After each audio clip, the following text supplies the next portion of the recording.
Hello and welcome to the Yoga Local podcast. Today I have my good friend Karen with me. Hi Karen. Hiya. Karen is a long-time yogi here at the studio, but she's also a women's circle facilitator, and we're delighted to be able to announce that she is going to be running a women's circle from our premises here in Wellingborough, so starting on February 17th. And we've had such an amazing response to it. It's almost a little bit, I don't know, we're kind of like really excited by the amount of interest that we've had, but we just thought we'd hop on the podcast and explain a little bit about what it is to take part in a women's circle, a bit about what, how Karen came to be running women's circles, just see where the conversation takes us today. So Karen, let's first of all explain, if you can, what a women's circle is for those people that maybe have never been. Okay, so a women's circle is a safe space where women can meet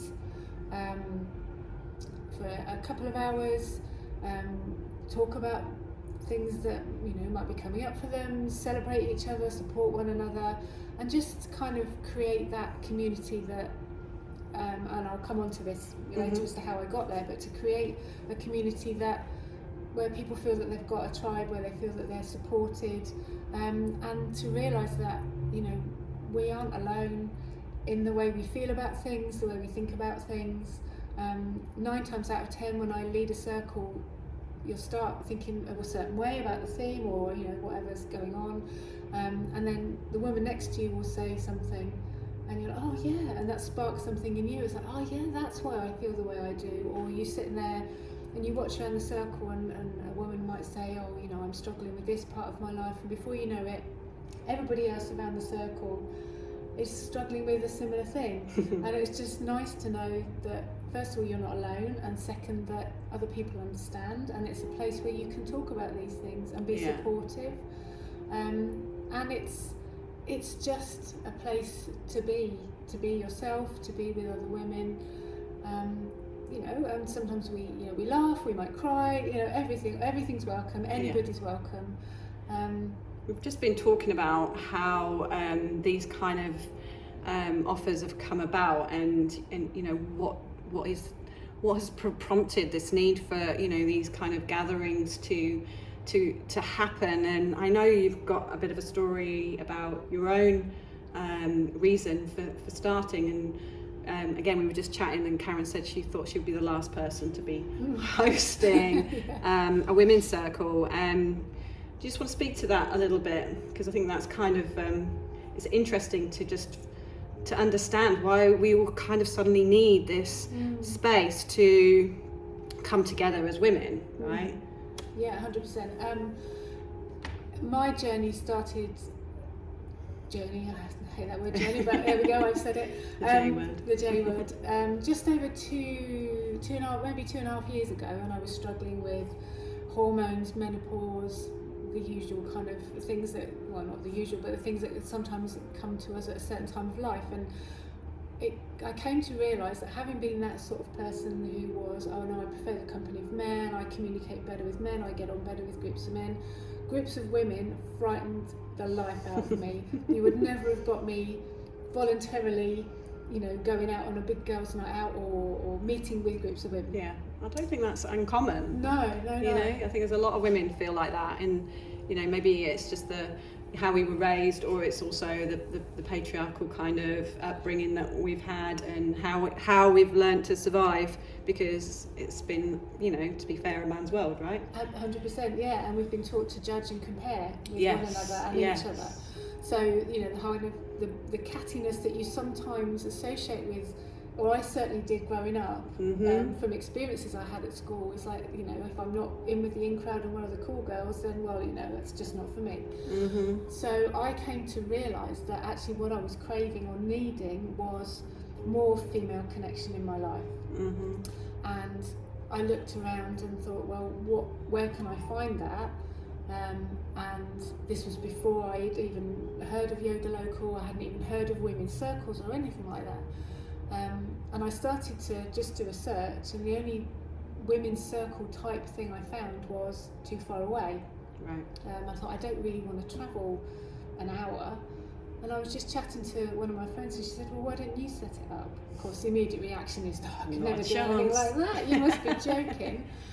And it must have planted a seed in my head, because then I did do another search on it and found Sistership Circle How to Lead Circle program that started only a few weeks later, and happened to be the very first one was on my 50th birthday. Yeah, was pushing you exactly, in that divine direction. timing. You know, what bigger hint did I need? Yeah.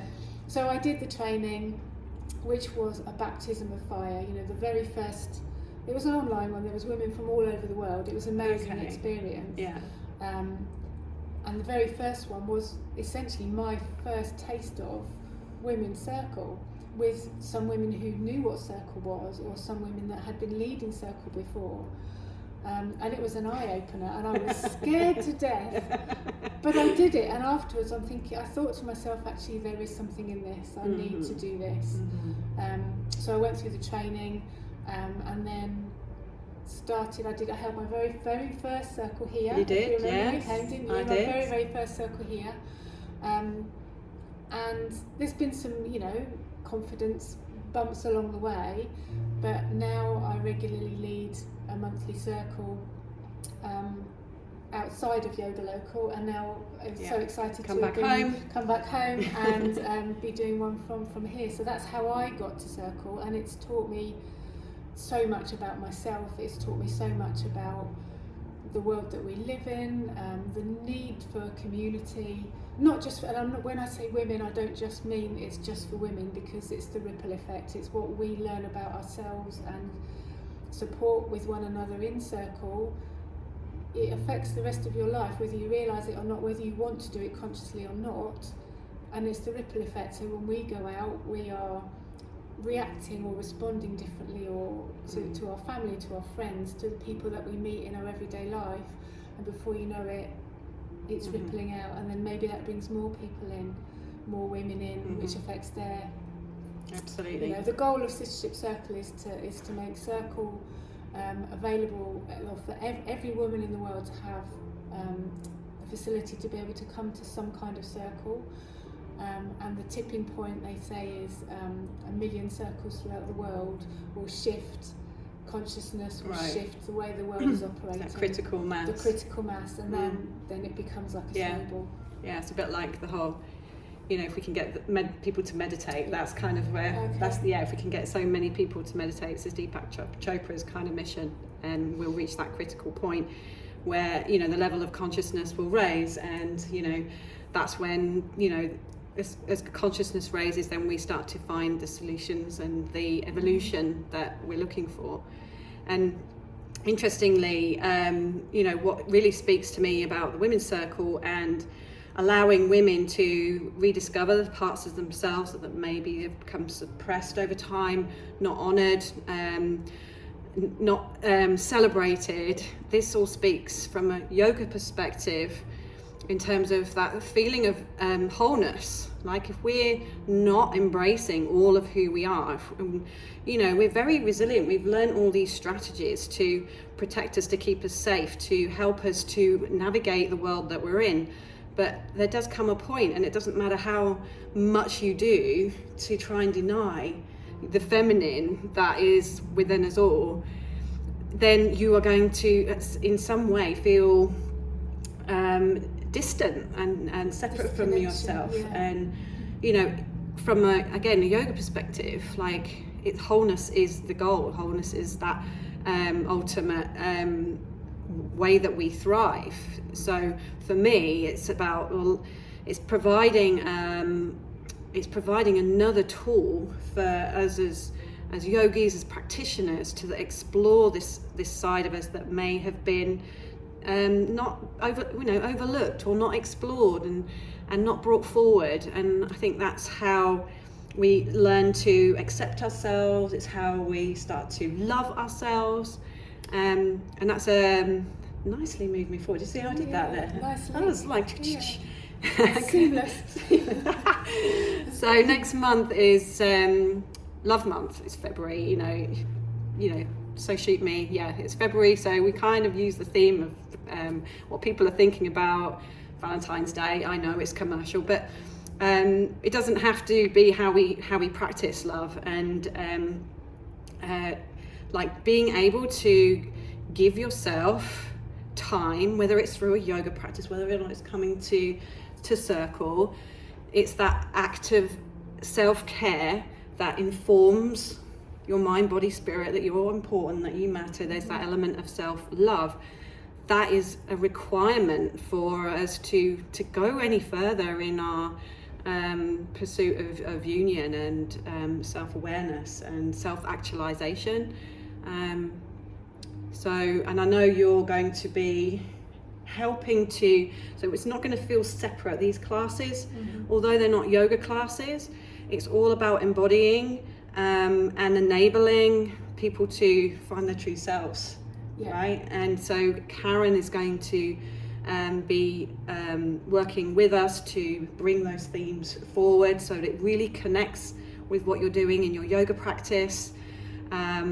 So yeah, she's not going to give all the game away, but yeah, so the theme will follow the monthly theme. So as Josie said, it's Love Month.